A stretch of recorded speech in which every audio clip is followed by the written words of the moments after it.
voice of the fan. Drop a bounce pass, throw down the rim rocker. Lay up off the glass, right past the shot blocker. I follow through like Kobe's is money. You can cash it. For news on LA hoops, come over to thePeachBasket. Up-to-date sports, post-game reports, debates and play-by-play coming straight off the Welcome back. We are thePeachBasket, voice of the fan and home of fan experts. We exist to amplify the voice of passionate basketball fans worldwide. And tonight, we continue our NBA previews with the Boston Celtics. I'm excited to be joined once again by Daniel. Daniel has been with thePeachBasket, I'm pretty sure, for 3 seasons. This will be the 3rd season now, which boggles the mind. He's absolutely an OG and really the epitome of what a fan expert is. Fan expert is something that kind of came about when I started to realize over the pandemic that the Stephen A's of the world, and I hate to throw out names, but any analyst you've got really had nothing on us. They were watching the same games from their living room back in the pandemic days because they couldn't go to the games. And there really is no difference between the game they watch, the game we watch. And I was amazed by the level of the analytical mind and the level of depth behind the stuff that Daniel wrote and others like him wrote. They really, truly are fan experts. Not all of the best NBA analysts are on ESPN or TV. Some of them exist right here. And I'm excited to have one of them here today. He is a Celtics fan. He knows the team well, and we're going to talk about him today. I'm a West Coast guy. I admit I'm not really up to speed with a lot of the East Coast teams. Of course, I know the Celtics. I know the players. I know the teams, or I know their team makeup, but kind of superficially. So I'm real excited to get to know the Celtics. I think they are probably one of the teams with the greatest turnover. I can't, I'm just saying that subjectively. I have no idea, but I know that they had a lot of turnover. So I'm excited to talk about who left, who's in, and what their prospects look like. So Daniel, welcome. I hope you had a good off season and that you're excited to talk Celtics tonight. Oh yeah, I'm definitely excited. Right on. All right, I figured that was a softball question. Let's start with who is new, players added to the Celtics, and then we'll talk about who they replaced, who's out. So I know it's kind of a long list. Who's new in the green this season? Well, as you mentioned, a lot of turnover happened, and the biggest new person, and I guess you can say he's new. He's not really new, but he is Brad Stevens. He's new in a new role that he's never done ever in his life before, and people were wondering, does he do some dumb trades? How's Brad Stevens going to be? And in my opinion, it could be a little biased. I think Brad Stevens absolutely nailed the Celtics offseason with the pieces they had to get players. They got Josh Richardson, Dennis Schroeder, who, I don't think a single human being in the world would have predicted at the beginning of last year the Celtics would be able to get him, but they got him for about $5 million, which is a complete steal, regardless of all these jokes and all these things about him being bad or whatever. He's still a really good point guard in the league, and getting him for $5 million is an absolute steal for the Celtics. Al Horford makes his return. Same with Enes Kanter. There's also Juancho Hernan-Gomez, a new coach in town, Ime Udoka.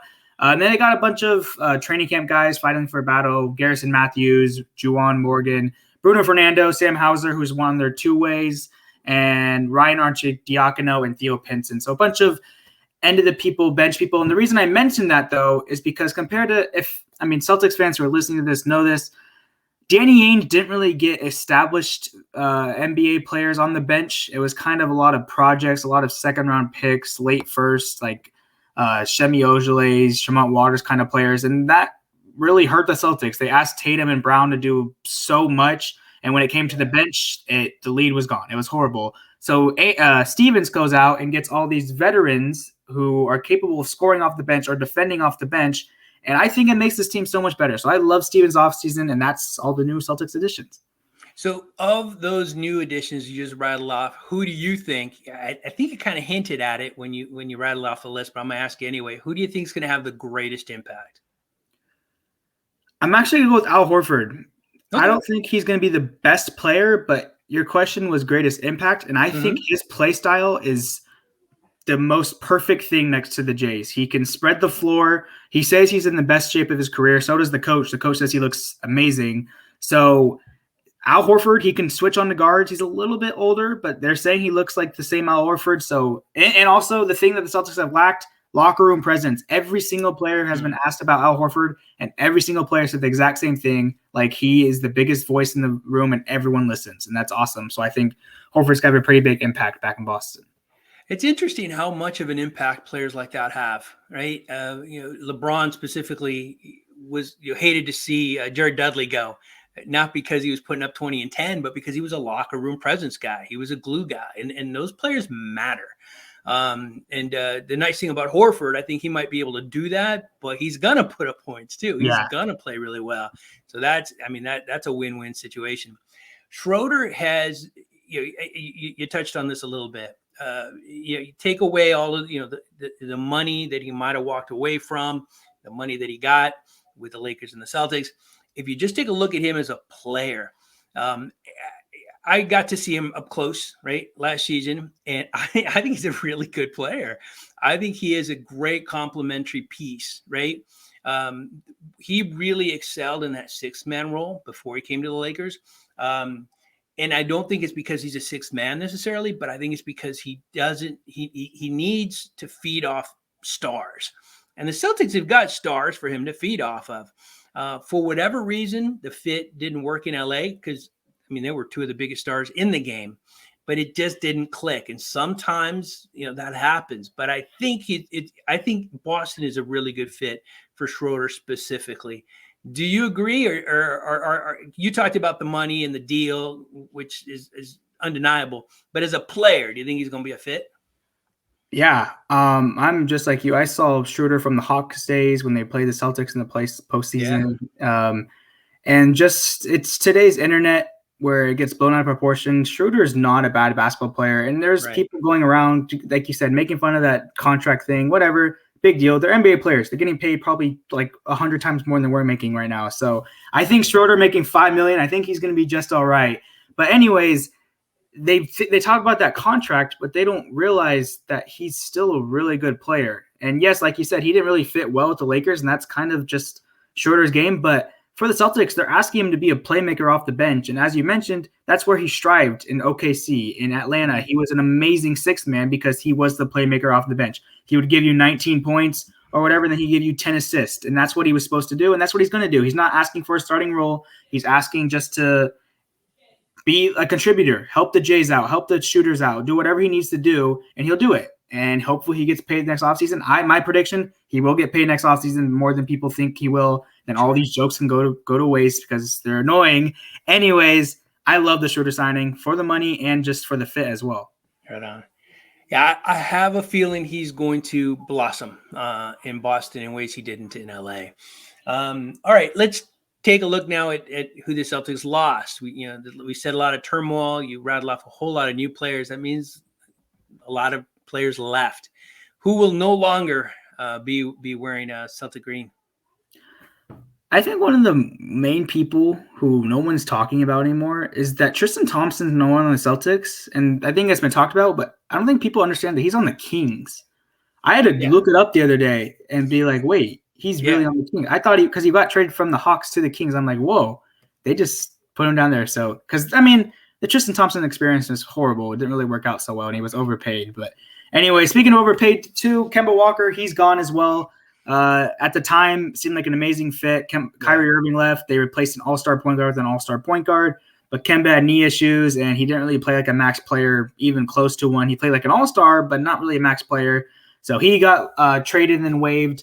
Danny Ainge, after being the GM for or president for the Celtics for a very long time, he's gone. He stepped away from basketball right now. Evan Fournier, who they traded for at the deadline, he's gone. He's in New York with Kemba Walker. Tremont Waters, Semi Ojeleye, Taco Fall. End of the bench pieces, Taco Fall, fan favorite. No longer. He's not going to be in Boston anymore.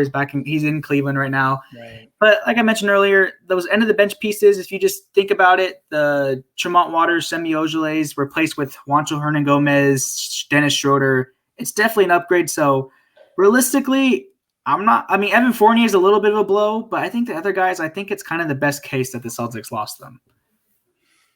All right. Yeah. I mean, when I look at the list and I kind of temper that against the people that came in, I absolutely see apples to apples. I see a match across the board. So, and in some cases, I think, the Celtics got better. And let me ask you that question, because you're a lot more qualified to answer it than I am. Did the Celtics get better this offseason? Oh, yeah.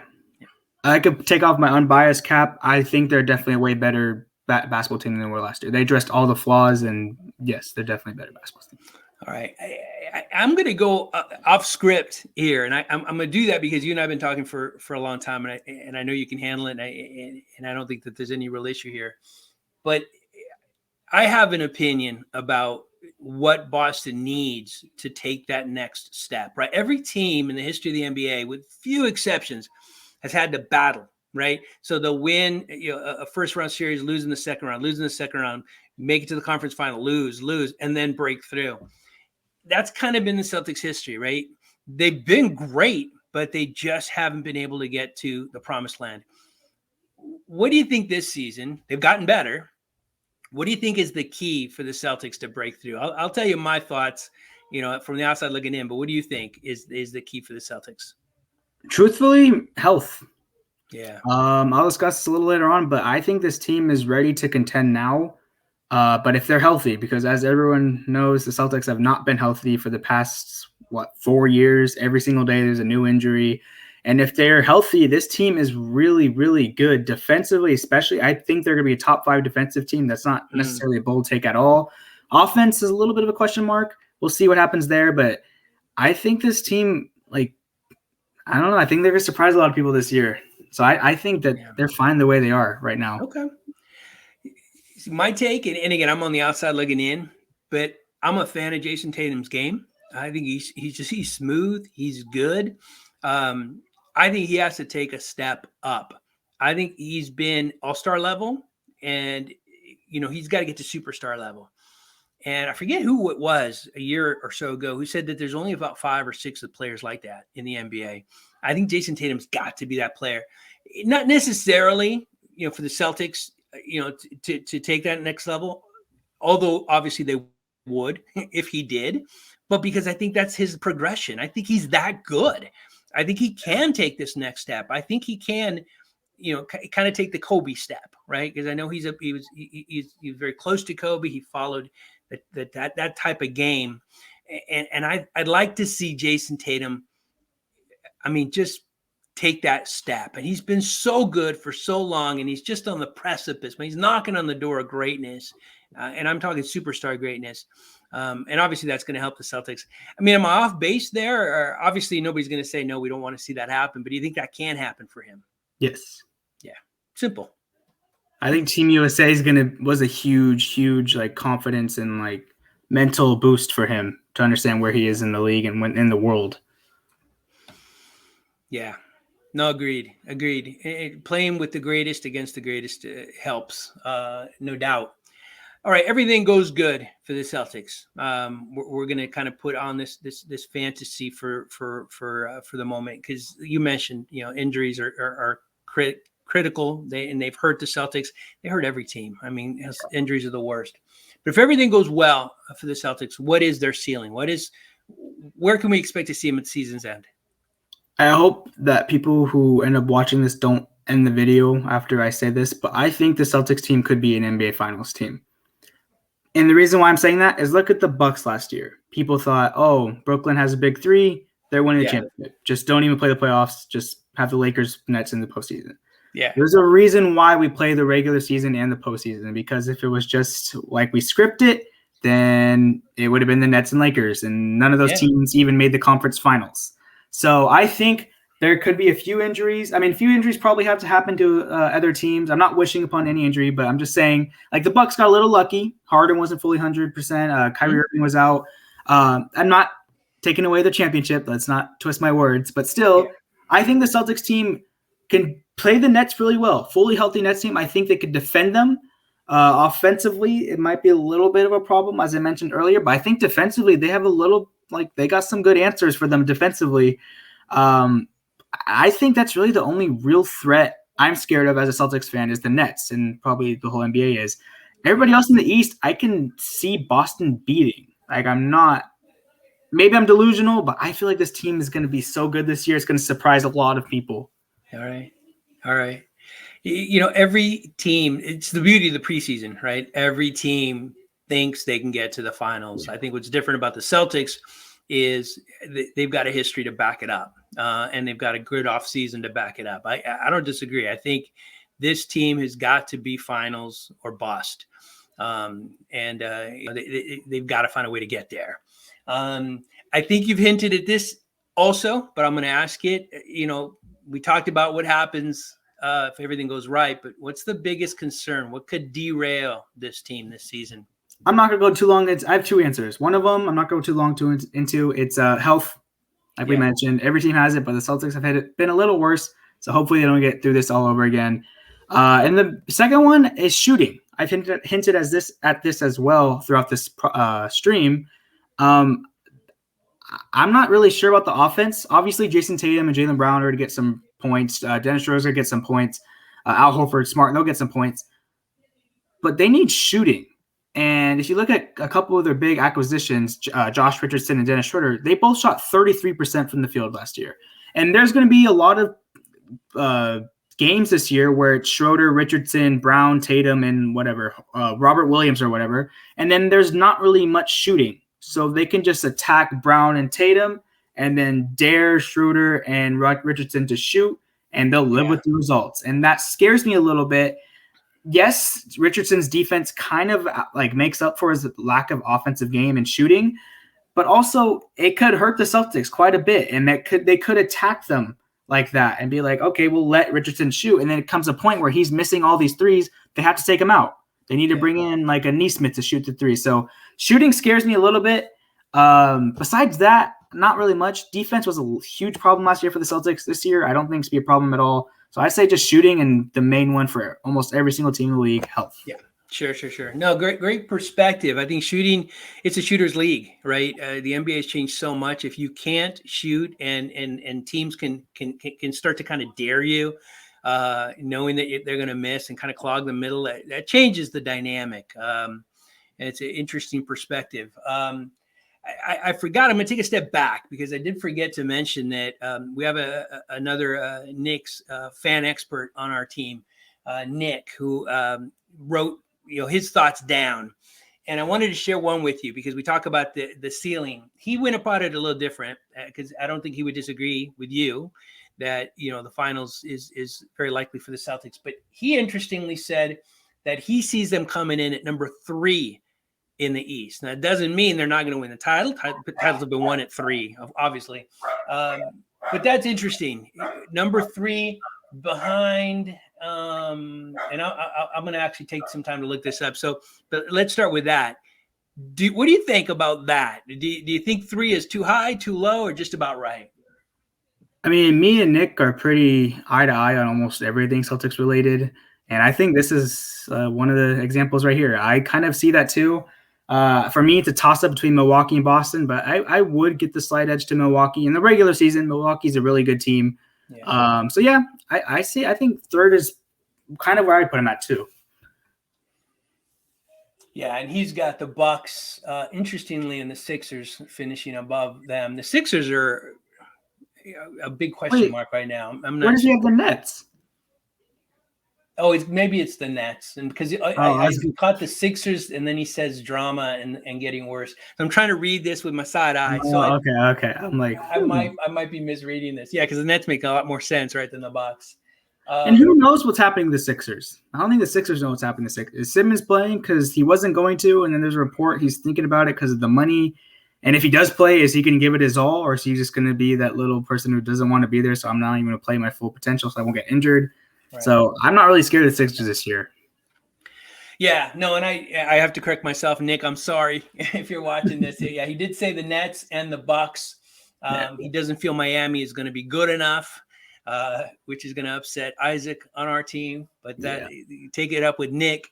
The Sixers we're actually previewing the Sixers next week, which will be really interesting. We have a new lead writer for the Sixers. I'm excited to talk to him about that team. But yeah, they're a big question mark right now. So good. Yeah, you think definitely home court advantage, first round, top 3 for the Celtics. Oh, yeah. Okay. Well, let's finish with this then. We talked about who's in, we talked about who's gone, and we talked about the ceiling, and we talked about the biggest concern. Bold prediction time. Some people have them, some people don't. Do you have a bold prediction for the 2021-22 Boston Celtics? You kind of talked about this earlier, Jose. I'm going to say it out loud for you. At the end of this season, Jason Tatum will be top 3 in the MVP voting. Okay. He will I stole average your thunder, man. Sorry. I'm going to put it even further. He's going to average 30-plus points per game this year. Wow. 30-plus in a top 3 MVP. I don't want to say that's got to happen for this team to have the success that you envision for them, but I think it needs to happen for Jason Tatum because he can do it, right? This is something that's attainable for him. It's going to happen soon. It's either this year, next year, or the year after, but I think it's this year that he's going to do it. He's so confident. All these legends, like Paul Pierce said this, their coaches are saying this. Tatum, just attack the basket more. You'll get foul calls. And if he gets those foul calls, then that point – look at Harden. He just goes all the way up to the 30s because the foul calls, Steph Curry, all of them. I don't know. I feel like this is the year Tatum cements himself as a superstar in the league. Love to see it. I'm actually excited to see that. I as a West Coast guy, we're supposed to not like the Celtics, but I like Jason Tatum. I just think he's a good guy, good player, quality guy. And I really want to see that success for him. Outstanding. Well, great. This was fun. This was awesome. I'm excited, Daniel, to have you contributing with us again. And I'm honestly excited to see the Celtics this season. I think the East has gotten better. I think, we talk about, the Sixers again, a little messy, but certainly Miami Heat are very strong. The Bucks are the defending champs. The East is not going to have a whole lot of pushovers. The Atlanta Hawks, for goodness sakes, who surprised some people. Last year it was the Phoenix Suns, or the season before that, that surprised people and then came up and did really good. I think that's the Hawks this season. They're going to be really good. So the East has improved.